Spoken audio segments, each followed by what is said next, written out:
નમસ્કાર દર્શક મિત્રો, હું છું એન્કર અર્પિતા પટેલ। દેશભરના તાજા અને સચોટ સમાચાર આપણી ભાષામાં જોવા માટે A1 અભિપ્રાય ન્યૂઝમાં આપનું હાર્દિક સ્વાગત છે। હવે જોઈએ મુખ્ય સમાચાર।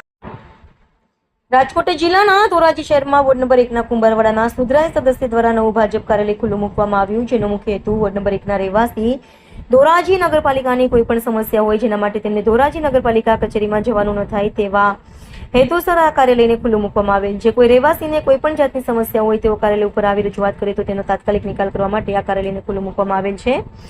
આ કાર્યાલયના ઉદ્ઘાટક શ્રી માજી સાંસદ સભ્ય રમેશભાઈ ધડુકના હસ્તે કરવામાં આવેલ આ કાર્યાલયના ઉદ્ઘાટનમાં ધોરાજી શહેરના અલગ અલગ મોરચાના હોદ્દેદારો તેમજ સુધરાય સદસ્ય હાજર રહ્યા હતા, તેમજ વોર્ડ નંબર 1ના રહેવાસીઓ બોડી સંખ્યામાં હાજર રહ્યા હતા, તેમજ નગરપાલિકાના પ્રમુખ પાયલબેન, તેમજ માજી પ્રમુખ સંગીતાબેન બારોટ, ઉપપ્રમુખ ચિંટુભાઈ કોયાણી, તેમજ રાજુભાઈ બાલાજી બાળધા, ધોરાજી શહેર ભાજપ પ્રમુખ કૌશિકભાઈ વાગડિયા ખાસ ઉપસ્થિત રહ્યા હતા, તેમજ આજે સાંસદ રમેશભાઈ ધડુકના હસ્તે અલગ અલગ મોરચાના હોદ્દેદારો તેમજ સુધરાય સદસ્યોનું શાલ ઓઢાડી સન્માન કરવામાં આવેલ। ઉદ્ઘાટન બાદ વોર્ડ નંબર 1ના રહેવાસીઓ અલગ અલગ મોરચા સાથે મળીને અલ્પાર પણ લીધો હતો। Reporter Firoz Chuneja, Dhoraji. Ward number 1ના તમામ 4 સદસ્યો દ્વારા આજે એક જનસેવા કાર્યાલયનું ઉદ્ઘાટન કરવામાં આવ્યું છે। આ કાર્યાલય ખોલવાથી વોર્ડ નંબર 1ના જે પણ કાર્યકર્તાઓ છે, લોકો છે, એને નગરપાલિકાએ ન જવું પડે।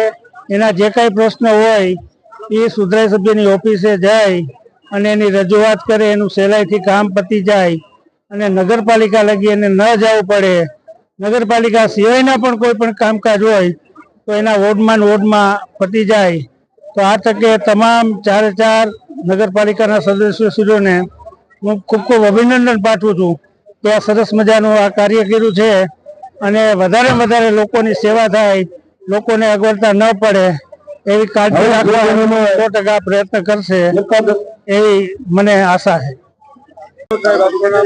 અશોક કુમાર વિજલાલ બાલદા, ભાજપ કાર્યકર, વોર્ડ નંબર 1। આજ રોજ ધોરાજી શહેરના વોર્ડ નંબર 1માં ભારતીય જનતા પાર્ટીના વોર્ડ નંબર 1નું કાર્યાલય ખુલ્લું મૂકવામાં આવેલ।